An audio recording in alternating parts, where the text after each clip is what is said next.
العليم من الشيطان اللعين الرجيم بسم الله الرحمن الرحيم الحمد لله الذي لم يتخذ صاحبة ولا ولدا ولم يكن له شريك في الملك ولم يكن له ولي من الذل وكبره تكبيرا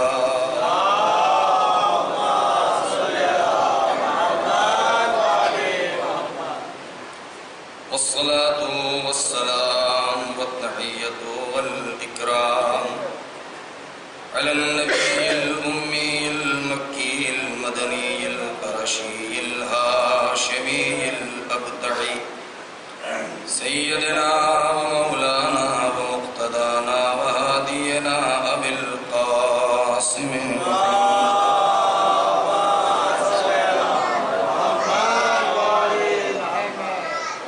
وعلى أهل بيته الطيبين الطاهرين المعصومين المظلومين الذين أذهب الله عنهم الرجس وطهرهم تطهيرا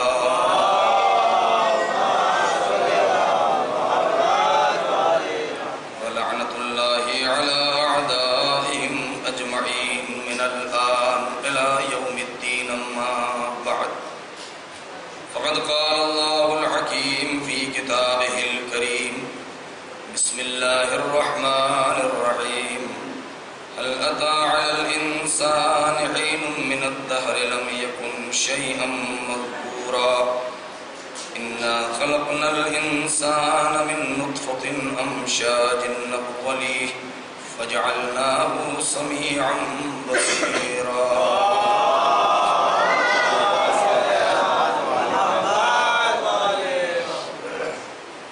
عزیزان محترم بزرگان عزیز آیہ کریمہ کے ذیل میں جو عنوان آپ کے پیش نظر ہے اس سلسلے میں جو گفتگو ہو رہی تھی آج اس کے اختتامی مرحلے میں بغیر کسی تمہید کے جو باتیں عرض کرنا ہے کہ انسان اپنی حیثیت کو پہچانے، انسان اپنی قدر کرے۔ پروردگار عالم نے اسے صاحب عزت، صاحب شرف بنایا ہے۔ انسان کے سر پر تاج شرافت باندھ دیا ہے، اسے معراج کی منزلوں پر پہنچنے کے لیے جو جملہ آپ کی خدمت میں عرض کرنا چاہتا ہوں،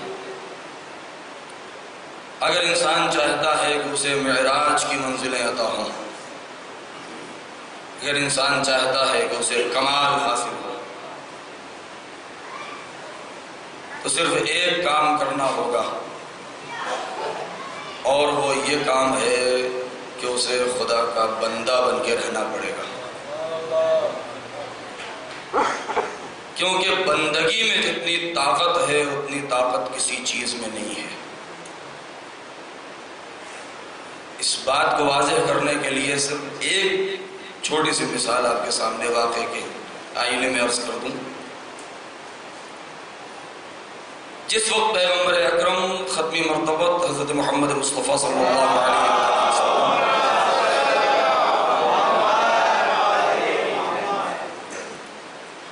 نے اعلان رسالت فرمایا، واقعہ ذو العشیرہ پیش آیا۔ واقعہ ذو العشیرہ ہم اور آپ سب جانتے ہیں۔ ذو العشیرہ، عشیرہ کہتے ہیں خاندان کو، گھر والوں کو، قبیلے کو عشیرہ کہتے ہیں عربی زبان میں، جو کہ پروردگار عالم نے یہ حکم دیا تھا وانظر عشیرتک الاقربین۔ پیغمبر اسلام جب 40 سال کے ہوئے تو خداوند عالم نے حکم دیا وانظر عشیرتک الاقربین، اے میرے پیغمبر آپ اپنے خاندان کے قریبی لوگوں کو آتش جہنم سے ڈرائیے۔ لہذا واقعہ ذو العشیرہ ہوا۔ تو جس وقت جب تک نبی نے اپنی رسالت کا اعلان نہیں کیا تھا، خدا کی توحید کا کلمہ لوگوں سے نہیں پڑھوایا، اس کی وحدانیت کا اعلان نہیں کیا، تب تک سارے مکے والے نبی کو چاہ رہے تھے۔ ہر کوئی ان کو دوست رکھتا تھا، ہر ایک کی زبان پر یہ کلمہ تھا کہ ان سے بڑا کوئی امین نہیں ہے، ان سے بڑا کوئی صادق نہیں ہے، ان سے بڑا کوئی نیک انسان نہیں ہے۔ لیکن جس دن نبی نے اس بات کا اعلان کیا کہ قولوا لا الہ الا اللہ تفلحوا، تم اللہ کی وحدانیت کا اقرار کرو تمہیں نجات مل جائے گی، اسی دن سے دشمنی، کینہ، عداوت، بغض اس کا سلسلہ شروع ہوا ہے۔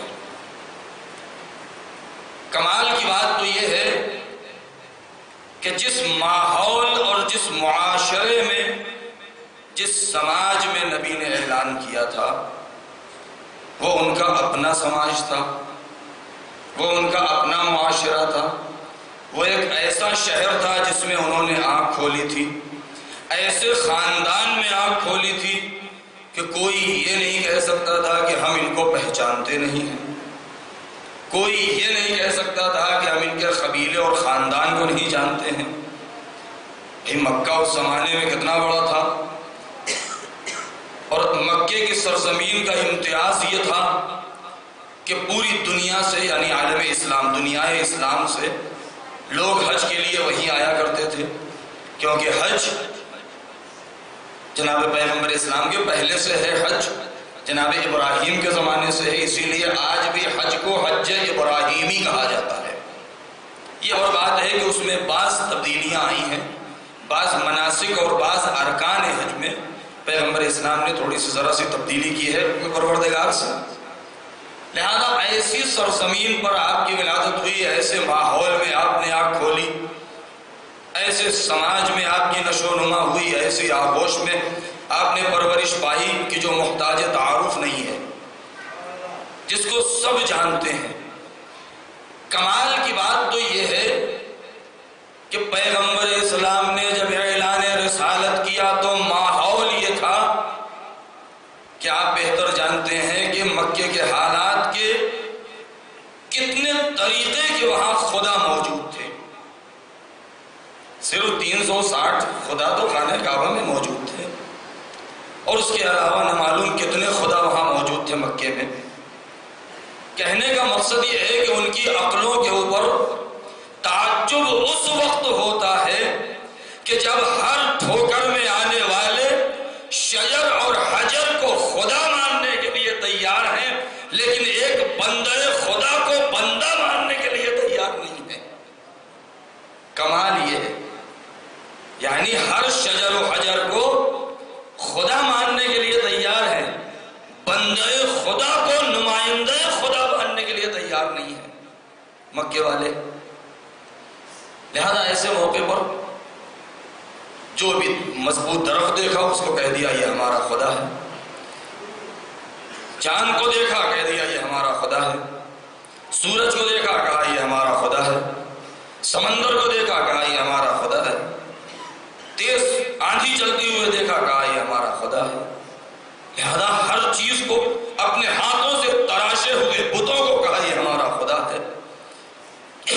کمال کی بات تو یہ ہے کہ ہر چیز کو خدا مان رہے ہیں، جو نہ بولتے ہیں، نہ چلتے ہیں، نہ ہنستے ہیں، نہ روتے ہیں، نہ کھاتے ہیں، نہ پیتے ہیں، نہ کھلاتے ہیں، نہ پلاتے ہیں، نہ خود کی کسی کی مدد کرتے ہیں، نہ کسی کا پیٹ بھرتے ہیں، ان کو خدا ماننے کے لیے تیار ہیں۔ لیکن جو انسان اس بات کا دعویٰ کر رہا ہے کہ خدا ایک ہے، میں اس کا نمائندہ ہوں، میں اس کا رسول ہوں، لہذا اس کو رسول خدا ماننے کے لیے تیار نہیں ہے ایسے ماحول میں۔ اب آپ انصاف سے بتائیں کہ ایسے ماحول میں اپنے کو خدا منوا لینا آسان تھا، رسول خدا منوا لینا مشکل تھا؟ نہیں غور فرمایا آپ نے؟ میں ایک نقطے کی طرف اشارہ کرنا چاہتا ہوں۔ ایسے ماحول میں اپنے کو خدا منوا لینا آسان تھا، رسول خدا منوانا مشکل تھا۔ کیوں؟ اس لیے کہ لوگوں کی ذہنیت ایسی تھی کہ جب پیغمبر اسلام نے اعلان رسالت کیا تو آپ نے فرمایا کہ ہم کیسے مان لیں، آپ معجزہ دکھائیے. یہ آپ سنتے آئے ہیں، مجھے اس میں آپ کا وقت ضائع نہیں کرنا ہے. لہذا نبی نے مختلف کرامتیں دکھائیں، چاند کے 2 ٹکڑے کیے، درخت کو آگے پیچھے کھسکایا آپ نے، درخت نے آپ سے کلام کیا، ٹہنی جھک گئی، انگریزوں نے آپ کے ہاتھ پر توحید کی گواہی دی ہے. یہ ساری باتیں ہوئی ہیں. یعنی ایسے کمالات کو دیکھنے کے بعد 2 ہی صورتیں لوگوں کے ذہن میں آئی ہیں. یا تو لوگ ان کو جادوگر کہنے پر آمادہ ہوئے، اور اگر ذرا سا اور کمال دکھا دیتے تو لوگ خدا ماننے کے لیے تیار ہو گئے تھے، لیکن رسول خدا ماننے کے لیے تیار نہیں تھے. کہیں جادوگر کہہ رہے ہیں، ساحر کہہ رہے ہیں، نعوذ باللہ دیوانہ کہہ رہے ہیں، اور کمالات کو دیکھنے کے بعد جادوگر تو کہہ رہے ہیں، یہ نہیں مان رہے ہیں کہ آپ رسول خدا ہیں. کیوں؟ اس لیے کہ کمالات دیکھے ہیں. لہذا ایسے ماحول میں کہ انسان کمالات دکھا دے، کتنے ایسے تھے جو خدا بن بیٹھے جن کے اندر کوئی کمال نہیں تھا، صرف ان کے اندر اتنا تھا کہ ان کے پاس تخت تھا، تاج تھا، حکومت تھی، لشکر تھا، جاہ و حشم تھا، سکے تھے، مال و دولت تھی، مختلف چیزیں تھیں. لہذا ایسے موقع پر ایسے ماحول میں لوگوں نے خدائی کا دعویٰ کیا اور لوگوں نے ان کو خدا مانا. یہ ایک نقطہ کہ ایسے ماحول میں جہاں ہر پتھر کو، ہر درخت کو لوگ خدا مان رہے ہیں، لیکن ایک عقل مند انسان کو رسول خدا نہیں مان رہے ہیں. دوسری طرف آئینے اس کا سکے کا دوسرا رخ دیکھیے کہ ایک وہ انسان، بہت توجہ چاہتا ہوں، ایک وہ انسان کہ جس کے سینے پر قرآن نازل ہوا، جس نے پورا قرآن پڑھ کے سنایا، جس نے لوگوں کو جینے کا سلیقہ بتایا، جس نے لوگوں کو دسترخوان پر بیٹھنے کا طریقہ سکھایا، جس نے لوگوں کو محفل میں جانے کا انداز بتایا، جس نے لوگوں کو حیوانیت سے نکال کے انسانیت کے دائرے میں لے کر آ کے کھڑا کر دیا، اس کو رسول خدا ماننے کے لیے تیار نہیں ہے. لیکن جو منبر سے اس بات کا اعلان کر رہا ہے کہ انا عبد من عبید محمد، اے دنیا والو اتنا یاد رکھنا کہ میرے کمالات کو دیکھ کے دھوکہ نہ کھانا، میں محمد کے غلاموں میں سے ایک غلام ہوں. آقا کو رسول خدا ماننے کے لیے تیار نہیں ہے، علی کے کمال کو دیکھ کے خدا ماننے کے لیے تیار ہو گئے. صلوات پڑھے بر محمد و آل.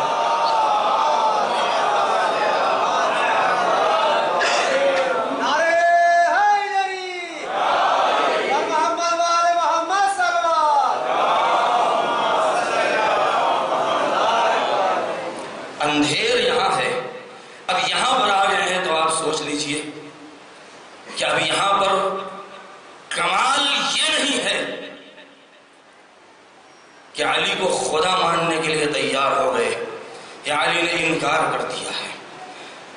کمال یہ ہے کہ ایسے موقع پر پیغمبر نے اسی بات کا اعلان کیا ہے کہ عجب نہیں دنیا کہے یا رسول اللہ، ارے مفت میں خدائی مل رہی ہے، آپ قبول کیوں نہیں کر لے رہے ہیں؟ کمالات دکھا دیجئے. یا علی، ارے آپ کو تو بیٹھے بیٹھائے خدائی مل رہی ہے، آپ کیوں قبول نہیں کر رہے ہیں؟ شاید یہ ہستیاں یہی جواب دیں کہ اے دنیا والو، یہی بتانے ہم دنیا میں آئے ہیں کہ جتنا دم سچی عبودیت اور بندگی میں ہے، اتنی طاقت جھوٹی خدائی میں نہیں پائی جاتی. ایک صلوات پڑھے بر محمد و آل.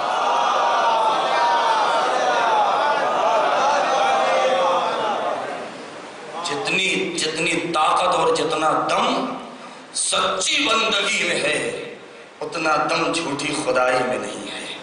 یہی وجہ ہے اب یہاں تک آپ آ گئے ہیں تو آگے کہہ دوں، ملی ہوئی، بہت توجہ چاہتا ہوں، جو ابھی نہیں ملی ہے، کوئی مجھے غلو کا الزام نہ لگائے. ملتی ہوئی خدائی کو ٹھکرا دینا یہ نبی کی زندگی کا کمال ہے. ملی ہوئی خدائی کو ٹھکرا دینا علی کا کمال ہے. ایک صلوات پڑھے بر محمد و آل.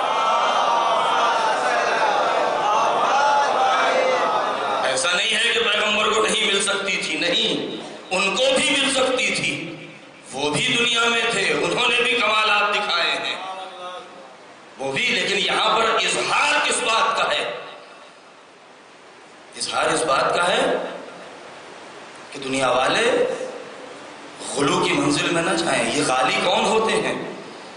نبی خدا کو الوہیت کی منزل میں پہنچا دینا، امام کو خدا مان لینا، یہ کفر اور شرک سے بدتر ہے۔ ایسے انسان کی نجات نہیں ہے۔ خود معصوم نے انہیں واجب القتل جانا ہے۔ اگر کوئی علی کی الوہیت کا اقرار کر لے، اگر کوئی معاذ اللہ مولا علی کو خدا تک پہنچا دے، ان کو خدا ماننے لگے، تو خود مولا علی کی نظر میں وہ واجب القتل ہے۔ خود مولا علی نے، جس نے مولا کی الوہیت کا دعویٰ کیا تھا، اور کیا کیا ہے آپ نے؟ قتل کیا ہے، قتل کر کے اس کی لاش کو جلایا ہے۔ 10ویں امام سے جب لوگوں نے کہا کہ ابن بابا امی علی ابن حسکہ اور دیگر افراد ہیں جو آپ کو خدا مان رہے ہیں، مولا نے کیا کہا تھا؟ کہا تھا ایسے افراد کے لیے فَاصْدِخْ رَأْسَهُ بِالصَّخْرَةِ، ایسے افراد کو تم لوگ جہاں دیکھو پتھر مار کے ان کا سر پھوڑ دو۔ یہ امام کے الفاظ ہیں۔ لہذا امام یہی کہنا چاہتے ہیں کہ ہمارے کمالات کو دیکھ کے تم لوگ بہت مت جانا۔ انسان چاہے کسی بھی عہدے کے اوپر ہو، کسی بھی منصب کے اوپر ہو، اس کی زندگی میں دو پہلو پائے جاتے ہیں معمولاً۔ انسان کے اندر ایک اس کی حقیقی شخصیت ہوتی ہے، ایک اس کی حقوقی شخصیت ہوتی ہے۔ یہ حقیقی شخصیت کیا ہے؟ میں آپ سے کوئی بات کہہ رہا ہوں، آپ کا دوست، اس معاشرے میں رہنے والا ایک انسان بعنوان مثلا شمیم رضا آپ سے ایک بات کہنا چاہ رہا ہوں، یہ میری اپنی ذاتی بات ہے، لیکن اگر مجھے عہدہ دے دیا جائے اور اس کے بعد اس عہدے کی مخصوص کرسی پر بیٹھنے کے بعد اگر کوئی بات کہی جاتی ہے تو اب یہ اس عہدے کے بارے میں کہا جائے گا۔ لہذا آپ اگر ایک انسان کی حقیقی شخصیت اور حقوقی شخصیت کو دیکھنا ہے، بہت ایک ظریف نقطہ آپ کی خدمت میں عرض کرنا چاہتا ہوں۔ اگر یہ چیز آپ کے ذہن تک میں واضح ہو جائے ہمارے بچوں کے، تو بہت سے مسائل حل ہو جائیں گے۔ کہ ایک انسان ہے، کسی ملک کا پریزیڈنٹ ہے، صدر جمہوریہ ہے، لہذا اس کے اندر دو شخصیتیں ہیں، ایک اس کی شخصیت حقیقی ہے، ایک اس کی شخصیت حقوقی ہے۔ جس وقت وہ اپنے گھر میں اپنے بیٹے سے کوئی بات کر رہا ہوگا، اس وقت یہ نہیں کہا جائے گا کہ ملک کے پریزیڈنٹ نے یہ بات کہی ہے، یہ فرمان صادر کیا ہے۔ لیکن جس وقت وہ پریزیڈنٹ ہاؤس میں بیٹھ کر کے اور پبلک کو ایک قانونی اعتبار سے کوئی بات کہے گا، اس وقت یہ نہیں کہے گا کہ فلاں خاتون کے شوہر یا فلاں بچے کے باپ نے یہ بات کہی ہے۔ نہیں، دونوں کی حیثیت میں فرق ہوگا۔ ایک حیثیت وہ ہے کہ اس کو قانونی حیثیت نہیں دی جائے گی، بلکہ وہ اس کی اپنی پرسنل زندگی ہے، وہ اپنی اس کی ذاتی زندگی ہے، دنیا والوں کو اس سے کیا لینا دینا ہے۔ اور ہم اور آپ ہمیشہ دیکھتے آئے ہیں کہ اگر کسی کے گھر کی بات باہر آ جاتی ہے، اخبار اور میڈیا میں آ جاتی ہے، تو فوراً شور مچ جاتا ہے کہ ان کو کسی کے حریم شخصی میں قدم رکھنے کی اجازت کس نے دی ہے، ان کو کس نے اس بات کی اتھارٹی دی ہے کہ یہ کسی کی ذاتیات کے اوپر اتر آئے۔ انہوں نے یہ بات اپنے ذاتی مسئلے پر کہی ہے، حکومت کے اعتبار سے نہیں کہی۔ بہت توجہ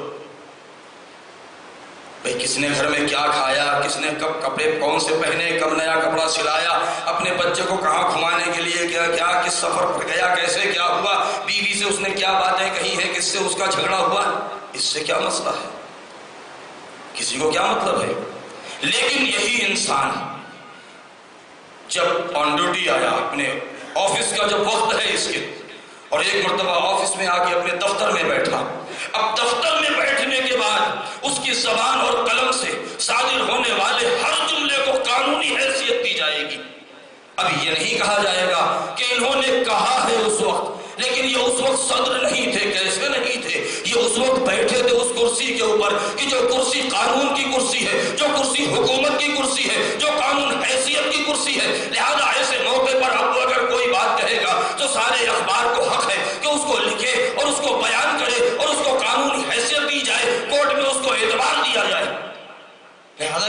مساوی عہدے ہیں کہ جن کی دو حیثیت ہوتی ہیں. شاید یہی وجہ ہے کہ وہ کم عقل اور کم فہم انسان کہ جب انہوں نے پیغمبر اسلام کی ذات کو دیکھا تو اپنے مفاد کو حاصل کرنے کے لیے پیغمبر کی ذات کو دو حصوں میں تقسیم کر دیا. بہت توجہ چاہتا ہوں. نبی کی ذات کو دو حصوں میں تقسیم کر دیا، جبکہ پروردگار عالم نے اس بات کی ضمانت لی ہے کہ وما محمد الا رسول، محمد کچھ ہے ہی نہیں سوائے یہ کہ وہ میرے رسول ہیں. وہ اگر سو رہے ہیں تب بھی رسول ہیں، جاگ رہے ہیں تب بھی رسول ہیں، اپنے گھر میں ہیں تب بھی رسول ہیں، منبر پر ہیں تب بھی رسول ہیں، فاطمہ کا احترام کر رہے ہیں تب بھی رسول ہیں، حسین کو زبان چسا رہے ہیں تب بھی رسول ہیں، حسن کو آغوش میں کھلا رہے ہیں تب بھی رسول ہیں، حسنین کو دوش پر بٹھا رہے ہیں تب بھی رسول ہیں، جنگ کا حکم دے رہے ہیں تب بھی رسول ہیں، صلح کر رہے ہیں تب بھی رسول ہیں، کسی کو بلا کے اپنے کلیجے سے لگا رہے ہیں تب بھی رسول ہیں، کسی کو اپنے پاس سے اٹھا کے بھگا رہے ہیں تب بھی رسول ہیں. کیوں؟ ان کی ذات دوہری شخصیتوں کی حامل نہیں ہے. کیوں؟ اس لیے کہ ان کے لسان کے اوپر، ان کے اعمال کے اوپر لسان وحی کا پہرا لگا ہوا ہے. وما ينطق عن الهوى، میرا نبی کچھ بولتا ہی نہیں ہے، جب بھی بولتا ہے تو وحی الہی کے ذریعے بولتا ہے. وما محمد الا رسول، محمد کچھ ہے ہی نہیں مگر جو بھی ہے وہ صرف رسول ہیں. لیکن دنیا والوں نے ان کی شخصیت کو دو حصوں میں تقسیم کیا. کیوں؟ نتیجہ دینا چاہتا ہوں. صرف اس لیے کہ اگر ہم نے نبی کی ذات کو دو حصوں میں تقسیم نہ کیا تو جب نبی کی آنکھ بند ہونے کے بعد ہم کسی نااہل کو ان کے مقام پر لانا چاہیں گے تو اس کی ذات کو بھی ہمیں یہ ماننا پڑے گا کہ جیسا گیا ہے ویسا ہی لانا پڑے گا ہمیں. لہذا اگر اس کی ذات کے تمام ارکان کو ہمیں قانونی اور رسالت کی حیثیت ماننا پڑے گا تو اس کو بھی ماننا پڑے گا. لیکن اس نے کبھی اس شخص کے سامنے سر جھکایا، کبھی اس کے سامنے سر جھکایا، کبھی خدا کا شرک کیا ہے، کبھی کفر اختیار کیا ہے. لہذا بہتر یہ ہوگا کہ نبی کی ذات کو دو حصوں پر تقسیم کر دیا جائے. لہذا وہ اقوال کہ جو ہمارے فائدے کے لیے ہیں جب وہ ہوں گے تو ہم کہیں گے قال رسول اللہ. لیکن وہ احکام کہ جو ہمارے مزاج کے مطابق نہیں ہے جب اسے دائرہ اسلام سے ہٹانا ہوگا تو ہم فوراً یہ کہہ دیں گے کہ قال ولكن ما بحکم من الاحکام. رسول نے کہا ضرور ہے مگر اس وقت نہیں کہا جب وہ رسول ہونے کی حیثیت سے بول رہے تھے. بہت توجہ چاہتا ہوں. لہذا نبی کی ذات کو دو حصوں میں تقسیم کر دیا.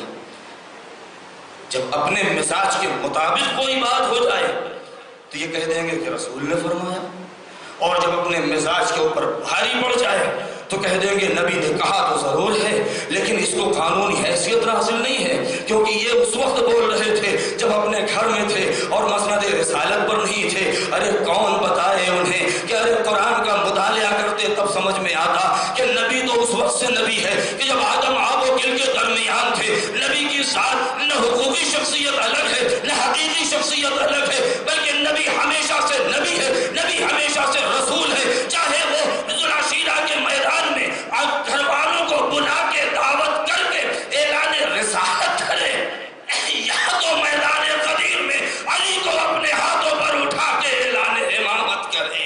ایک صلوات پڑھے بر محمد و آلہ.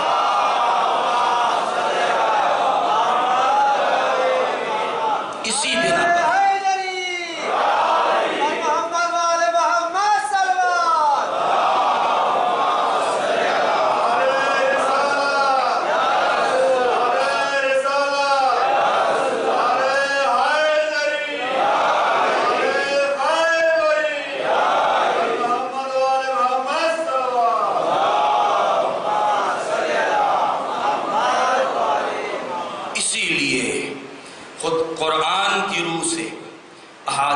پیغمبر کے آئینے میں نبی امام کو معصوم ہونا ضروری ہے.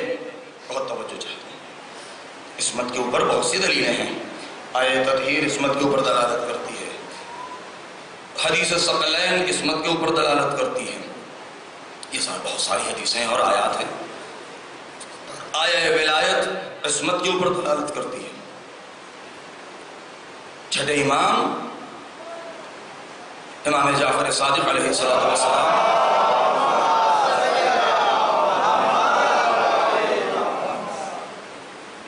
ائمہ میں ایک ایسی شخصیت کا نام ہے، یعنی چھٹے امام کی وہ شخصیت ہے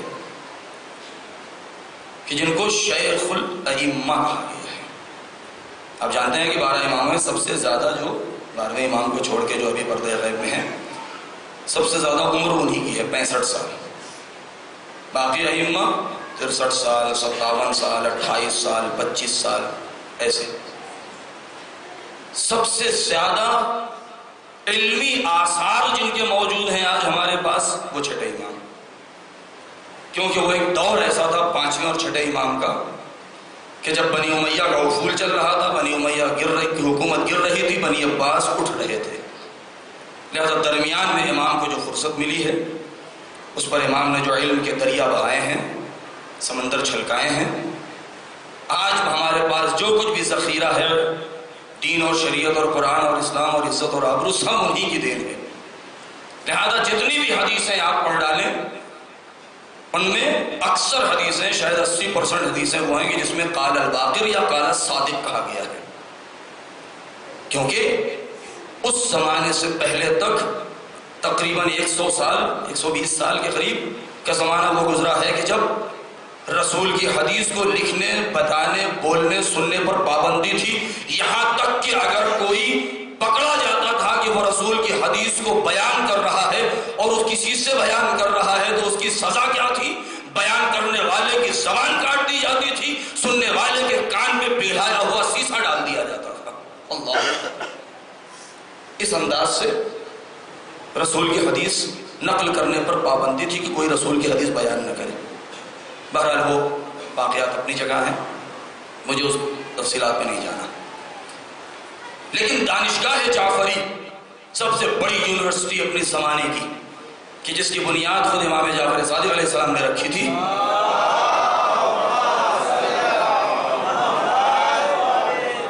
نہ اتنے شاگرد، اتنے زیادہ اسٹوڈنٹس کسی امام کو ملے ہیں، نہ ایسا امام کو موقع کسی امام کو ملا ہے کہ وہ علم کے دریا بہائیں. لہذا چھٹے امام نے جو یونیورسٹی بنائی، آج کتابوں میں کتنے اسٹوڈنٹس تھے، کتنے طالب علم تھے وہاں ٹھیک نہیں معلوم، مگر 4000 افراد اسٹوڈنٹس کے نام کتاب میں آج موجود ہیں کہ جو امام کے پاس آ کے درس پڑھا کرتے تھے. ہر چیز کے امام نے شعبے بنائے تھے، ساری برانچ الگ الگ تھی، ہر چیز کا الگ الگ سسٹم تھا. منطق ایک جگہ ہو رہا ہے، فلسفہ پڑھانے والے الگ ہیں، علوم قرآن کے الگ ہیں، تفسیر پڑھنے والے الگ ہیں، احکام کے الگ ہیں، کیمسٹری کے الگ ہیں، جغرافیہ کے الگ ہیں، علم طب الگ ہے. یعنی یہ امام کے زمانے میں یہ سارے شعبے الگ الگ اور سب پڑھ رہے ہیں. اس زمانے کا سب سے بڑا کمال یہ ہے آپ کے شاگردوں کا کہ چونکہ علم کا دورہ تھا، جب کوئی کہیں سے آتا تھا اور یہ کہتا تھا کہ میں تمہارے امام سے، تمہارے استاد سے مناظرہ کرنا چاہتا ہوں، بحث کرنا چاہتا ہوں، تو امام کا دستور کیا تھا؟ اپنے کسی ایک شاگرد کو بھیج دیا کرتے تھے کہ جا کے میرے اس شاگرد سے بحث کر لے، اگر اس سے جیت جائے تب میرے پاس آنا. اور تاریخ بتاتی ہے کہ کبھی کوئی ان کے شاگرد سے جیتا ہی نہیں کہ جو امام کے پاس آنے کا نمبر ملے اسے. ایسے ایسے شاگرد تھے. لہذا امام کے شاگردوں میں 2 برجستہ ترین شاگرد، بہت سے آپ نے نام سنے، جناب جابر ابن حیان جیسے افراد، جناب زرارہ ابن عیون، جناب فضل ابن شاذان، ایسے ایسے افراد گزرے ہیں. 2 نام ہیں، ایک ہے جناب ابن ابی عمیر اور ایک ہے ہشام ابن حکم. ابن ابی عمیر کا بیان ہے کہ میں جتنے زمانے بھی ہشام ابن حکم کے ساتھ رہا ہوں امام کے درس میں، امام کے شاگردوں میں، امام اعظم نعمان ابن ثابت، جناب ابو حنیفہ بھی امام کے شاگردوں میں سے جنہوں نے 2 سال امام کے سامنے آ کے درس پڑھا ہے. مالک ابن انس بھی امام کے شاگرد ہیں، احمد ابن حنبل بھی امام کے شاگرد ہیں. لہذا ابن ابی عمیر، محمد ابن ابی عمیر کہتے ہیں کہ ہشام ابن حکم کے ساتھ میں نے بہت زمانہ گزارا ہے. میں نے جتنی بھی دلیلیں اور جتنی بھی بحثیں سنی ہیں، ان میں سب سے اہم بحث جو میں نے سنی ہے وہ یہ کہ جو ہشام نے امام کی عصمت کے اوپر جو دلیل دی ہے وہ سب سے محکم رہی ہے. کہا کہ میں نے پوچھا اور لوگوں نے آگے پوچھا امام کے شاگرد سے کہ بھئی امام کو معصوم کیوں ہونا چاہیے, کوئی دلیل ہے تمہارے پاس؟ وہ جا رہا تھا امام سے بحث کرنے, امام نے بھیج دیا بھئی میرے شاگرد سے پہلے پوچھ لو. ہشام کے پاس وہ آ گیا انسان, کہا بتائیے کہ امام کو معصوم کیوں ہونا چاہیے؟ ہشام نے 2 لفظوں میں جواب دے دیا. کہا کہ امام کو اوپر معصوم ہونا ضروری ہے, لا بد ان یکون الامام معصوما, امام کے اوپر واجب ہے کہ وہ معصوم ہو, گناہوں سے پاک ہو. کہا بأی دلیل بأی حجہ, کس دلیل کے تحت, کس حجت اور کس برہان کے تحت؟ جناب ہشام کیا کہتے ہیں؟ کہتے ہیں اس لیے کہ انسان گناہ جو کرتا ہے وہ 4 وجہوں سے کرتا ہے.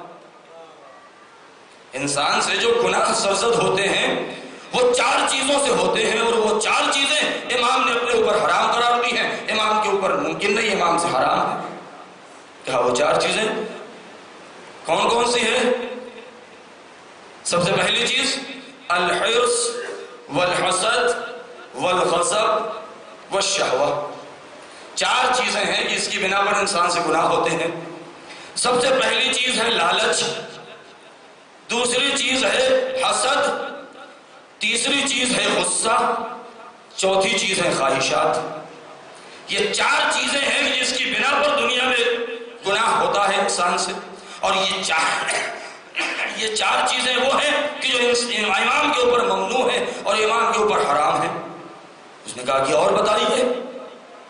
کہا کہ انسان لالچ کرتا ہے کہ انسان کو جتنا ثروت اور مال ملتا چلا جائے کبھی انسان کا دل بھرتا نہیں ہے.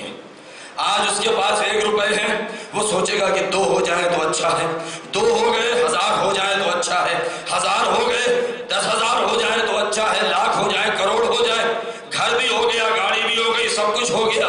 لیکن اس کے باوجود بھی کہ ابھی جتنا ہے اگر اس کے 2 برابر ہو جائے تو اور اچھا ہے. لہذا اب چونکہ بارگاہ پروردگار سے, چونکہ پروردگار عالم قضاء و قدر کا مالک ہے, اس نے ہر چیز کا, ہر انسان کا حصہ معین کر دیا ہے. جتنا اس کو ملنا ہے اتنا ہی ملے گا, اس سے زیادہ ملنا نہیں ہے. لہذا جب ملنا نہیں ہے تو انسان کوشش کرتا ہے کہ اپنے علاوہ دوسرے کا حصہ بھی چھین لے. لہذا جب دوسرے کا حصہ بھی چھین لے تو اس سے گناہ ہو گیا. لہذا یہ لالچ کی بنا پر ہے. دوسری چیز کیا ہے؟ کہا حسد. کہا حسد کیوں ہوتا ہے؟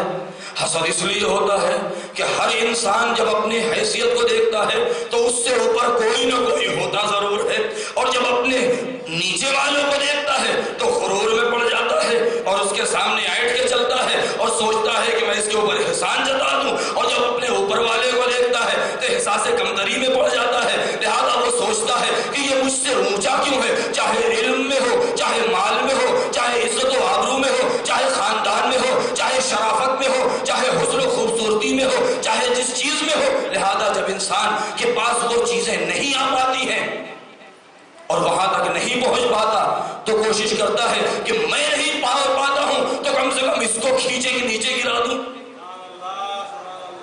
لہذا انسان سے گناہ ہوتا ہے. لہذا پہلا سبب یہ ہے گناہ کا کہ انسان لالچ کرتا ہے کہ دنیا کی یہ مل جائے, وہ مل جائے, فلاں چیز مل جائے. دوسری چیز یہ ہے کہ حسد. انسان اپنے سے بڑے کو دیکھ کر کے, اپنے سے باکمال کے دیکھ کر کے اس کے کمال کو برداشت نہیں کر پاتا. لہذا انسان کوشش کرتا ہے کہ اس کے کمال کو اس سے زائل کر دے. تیسری چیز ہے غصہ.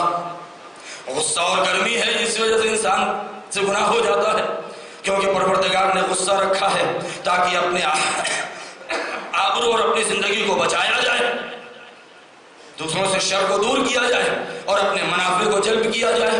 اور یہی غصہ کبھی کبھی ناجائز ہو جاتا ہے کہ بلا وجہ میں انسان غصہ کرنے لگتا ہے کہ جتنا حق اسے ملنا ہے اس سے زیادہ حق حاصل کرنے کے لیے انسان غصہ کرتا ہے. انسان شفقت سے پیش آنے, محبت سے پیش آنے کے بجائے سامنے والے کو نیچا گرانے کے لیے اس کے اوپر غصہ کر کے اپنے کو حاوی قرار دینا چاہتا ہے. لہذا انسان غصہ کرتا ہے اور گناہ میں مبتلا ہو جاتا ہے۔ چوتھی چیز خواہشات ہیں۔ خواہشات ایسی ہیں کہ جس کے انسان کے کبھی دل کسی چیز سے بھرتا ہی نہیں ہے، لہذا انسان کی خواہش بڑھتی ہی جاتی ہے، بڑھتی ہی جاتی ہے، یہاں تک کہ انسان کسی کی ناموس کا خیال ہی نہیں کرتا ہے۔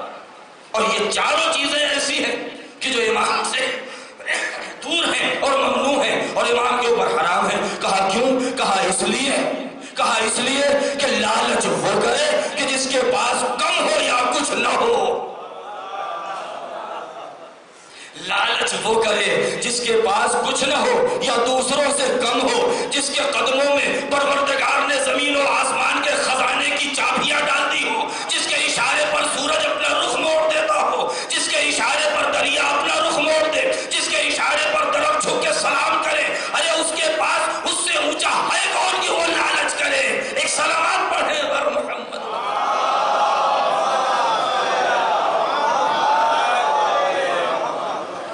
جب امام کے پاس سب کچھ ہے تو اب لالچ کے لیے کوئی موقع بچتا ہی نہیں ہے، کیونکہ پروردگار عالم نے جسے اپنی مرضی کا مالک بنا دیا ہو، وَمَا تَشَاءُونَ إِلَّا أَن يَشَاءَ اللَّهُ، اور جس نے یہ کہا ہو یا ایتھا النفس المطمئنہ ارجعی الی ربک راضیۃ مرضیہ۔ اے میرے دوستو، اے میرے بزرگوں، اتنا یاد رکھیے گا، رضایت ایک ایسی چیز کا نام ہے۔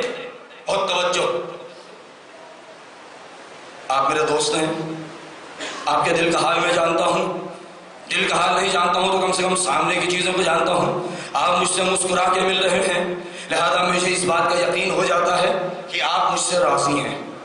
میں اپنے دل کا حال جانتا ہوں، میں کہتا ہوں کہ میں آپ سے راضی ہوں، لیکن جس انسان کی جس خدا کو کسی نے کبھی دیکھا نہ ہو، بہت توجہ چاہتا ہوں، ایک دعویٰ ایک طرفہ تو ہو سکتا ہے، دو طرفہ دعویٰ دنیا میں کوئی نہیں کر سکتا۔ ہم یہ تو کہہ سکتے ہیں اے میرے پالنے والے، میں تجھ سے راضی ہوں، ہم تجھ سے راضی ہیں۔ یہ کیسے معلوم ہو کہ وہ بھی ہم سے راضی ہے؟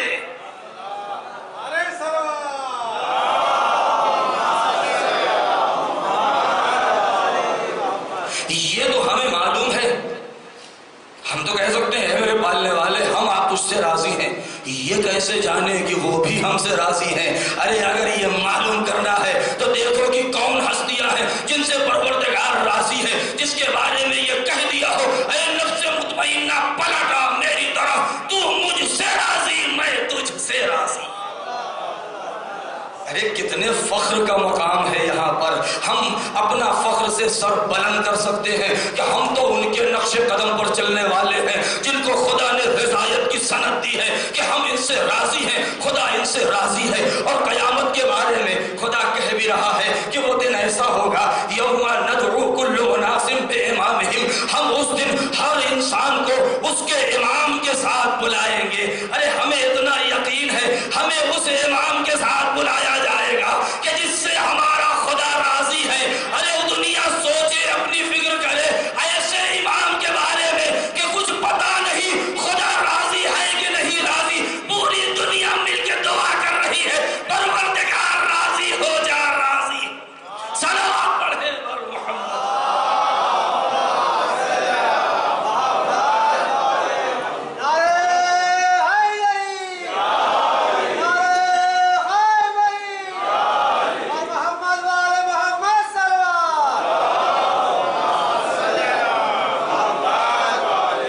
دوسری چیز ہے حسد۔ بھائی حسد وہ کرے جس سے اوپر کوئی ہو، جس سے زیادہ باکمال کوئی ہو۔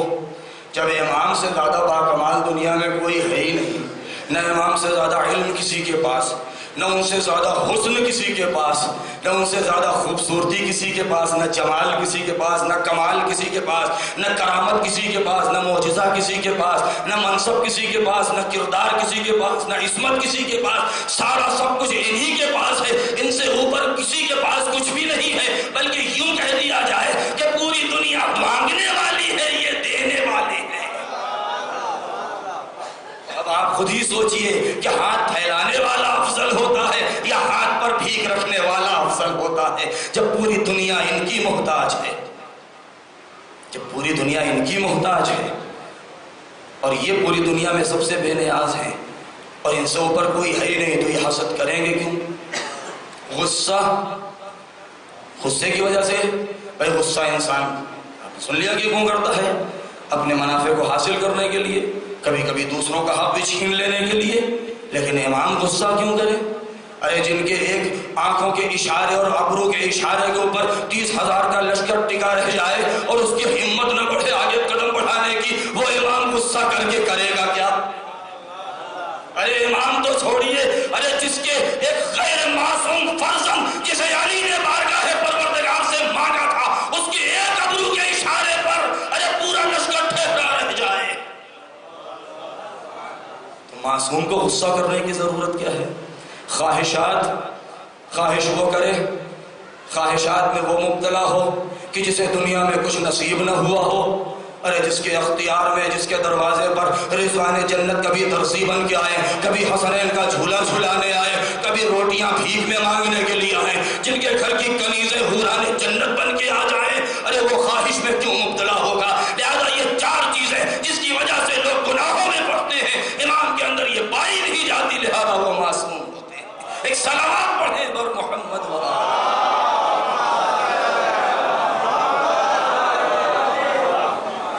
ایسی صلوات ہیں جن کو نمونہ عمل بنایا ہے انسان کے لیے کہ اے میرے بندو، انا ہدیناہ السبیل اما شاکرا و اما کفورا، ہم نے راستہ دکھا دیا ہے، تمہارا اختیار ہے، چاہے تم سیدھے راستے پر چلے جاؤ.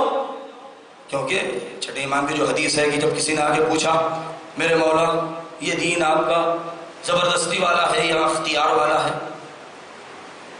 بہت سے لوگ ہیں نا، جبری فرقہ ہے ایک کہ جو جبر کا قائل ہے کہ ہم کیا کریں، گناہ جو بھی ہم سے ہوتا ہے وہ ہر فعل جو ہے جو کہ خدا کرواتا ہے، لہذا ہم مجبور ہیں گناہ کریں یا ثواب کا کام کریں، خدا ہے. کچھ لوگ ہیں نہیں جو کہتے ہیں نہیں آزاد ہے انسان. امام کہتے ہیں نہیں، لا جبر ولا تفویض بن الامر بین الامرین. چھٹے امام کا جملہ ہے کہ اسلام میں نہ جبر ہے نہ تو زبردستی ہے، نہ بالکل چھوڑ دیا گیا ہے آزاد. کچھ مرحلہ وہ ہے کہ جہاں پر انسان کو مجبور بنایا گیا ہے اور اس کے بعد اس کی اپنی زندگی میں اس کو آزاد کر دیا ہے. کیوں؟ اس لیے کہ جتنے اختیارات اس کے اپنی طاقت سے باہر ہیں خدا نے اپنے اختیار میں لے لیا ہے. انسان اپنے سے پیدا نہیں ہو سکتا، خدا نے کہا ہم پیدا کریں گے. وہ اپنے سے بڑا نہیں ہو سکتا، رزق نہیں حاصل کر سکتا، ہم کریں گے. دنیا کی تمام آرائشیں انسان کے بس کی بات نہیں ہے، خدا نے کہا ہم کریں گے. لیکن اب اس کے بعد حد بلوغ پر پہنچنے کے بعد اب تمہیں سر جھکانا ہے، اس میں تم اختیار ہو، تم ہمارے عابد بندے بنو یا کافر بندے بن جاؤ. لہذا یہ وہ مرحلہ ہے کہ جہاں پر انسان اپنی قدر و قیمت کو پہچانے کہ اس رب جلیل نے ہمیں کیسے کیسے رہنماؤں سے نوازا ہے. ایسے رہنما کہ جو راہ بھی ہیں، رہنما بھی ہیں، منزل بھی ہیں. راہ بھی ہے، رہنما بھی ہے، منزل بھی ہے. امام کہتے ہیں کوئی امام کا سہارا لے اسے بھی نجات، امام کے در دولت پر پہنچ جائے اسے بھی نجات، امام کے راستے پر چل جائے اسے بھی نجات. حسین ابن علی اسی مقصد کو لے کر کے اسیر بصیرت جدی و ابی و ان آمر بالمعروف و انہا عن المنکر. وفات رسول کے بعد نہیں، دوسری خلافت کے بعد جو قوانین لکھے گئے تھے اس میں کیا تھا جو مولا علی کے سامنے رکھے گئے تھے کہ جب آپ کو خلافت ملی ہے کہ کتاب خدا، عجیب بات ہے، کتاب خدا اور سیرت شیخین پر عمل ہوگا. امام حسین نے کیا جواب دیا؟ کتنا سال گزرنے کے بعد؟ تقریباً 40 سال 35 سال گزر جانے کے بعد کہا نا، ہرگز ممکن نہیں ہے. اسیر بصیرت جدی و ابی، اگر کسی سیرت میں دم ہے کہ وہ اصلاح کر سکے امت کی تو وہ سیرت نبوی ہے یا سیرت علوی ہے. کسی دوسری سیرت میں اتنی طاقت ہے ہی نہیں. لہذا حسین ابن علی یہی مقصد لے کر کے میدان کربلا میں آئے ہیں کہ نیکیوں کا پرچار کریں، برائیوں سے لوگوں کو روکیں، فرصت دے رہے ہیں، مہلت دے رہے ہیں۔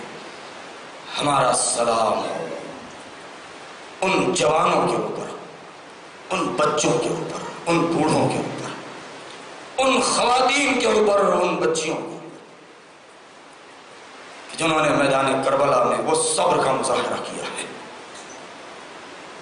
ظلم کی دیواریں ہل گئی ہیں،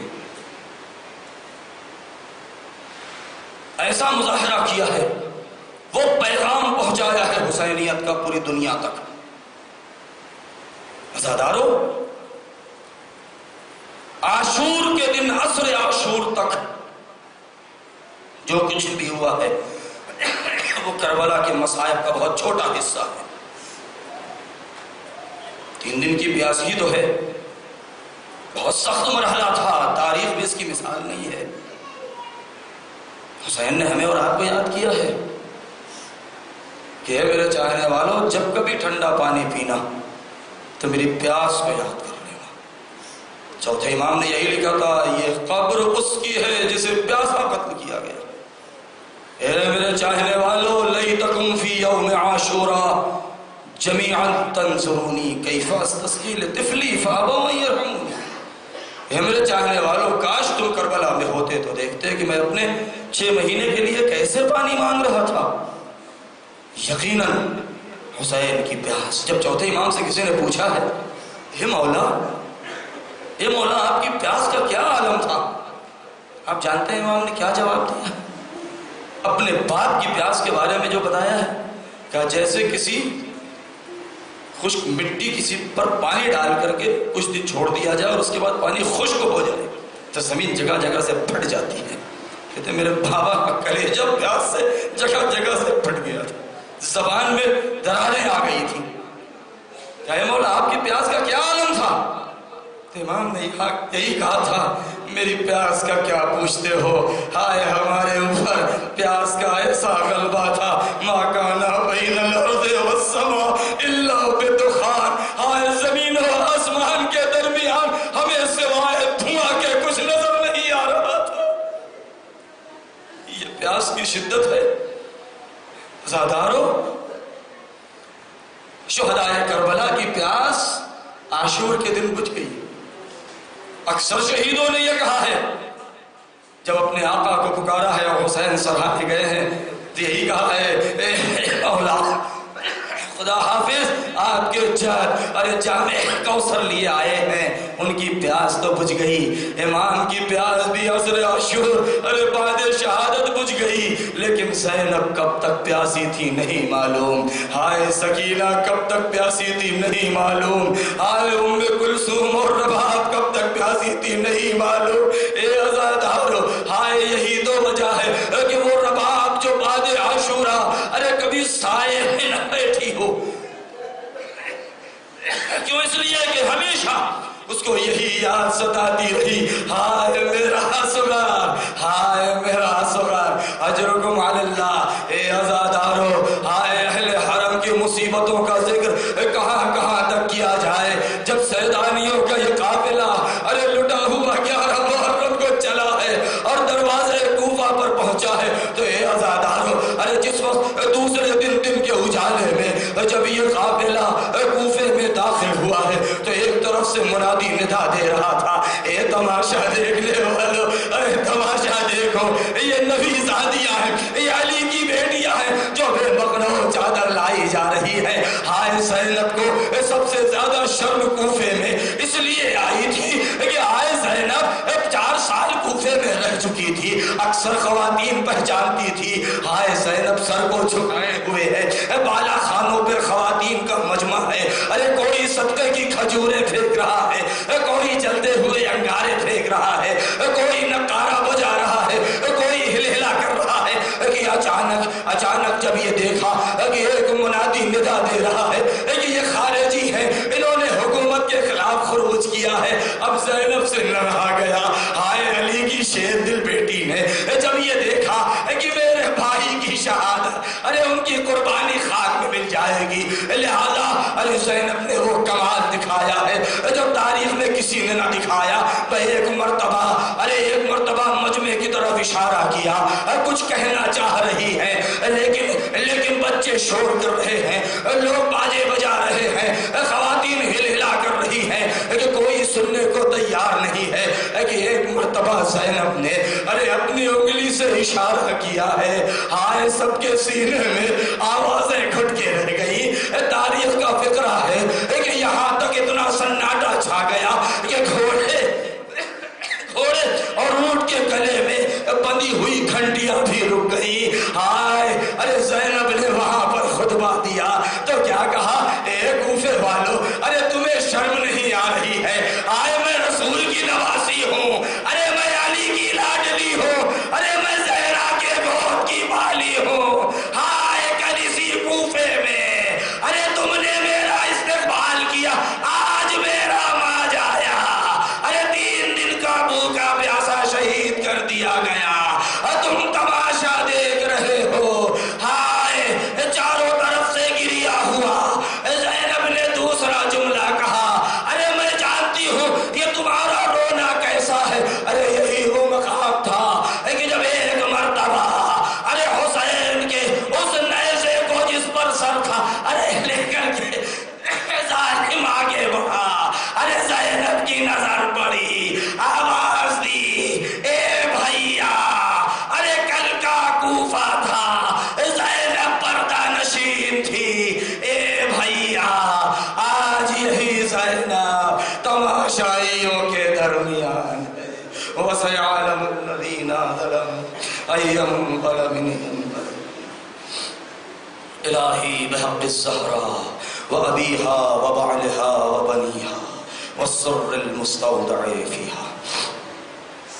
پالنے والے ہمارے اس مختصر سے عمل کو قبول فرما، پروردگار ہمارے جوانوں کو بصیرت عطا فرما، پالنے والے مومنین و مومنات کے گناہوں کو بخش دے، ہمارے والدین کے گناہوں کو بخش دے، پروردگار ہمارے مولا کا حقیقی عزادار بنا دے، ہمارے امام کو ہم سے راضی و خوشنود فرما، مراجع عظام کا سایہ ہمارے سروں پر قائم رکھ، پالنے والے ہمارے امام کے ظہور میں تعجیل فرما، ہمیں ان کے انصار و اعوان میں شمار فرما۔ ماتم حسین۔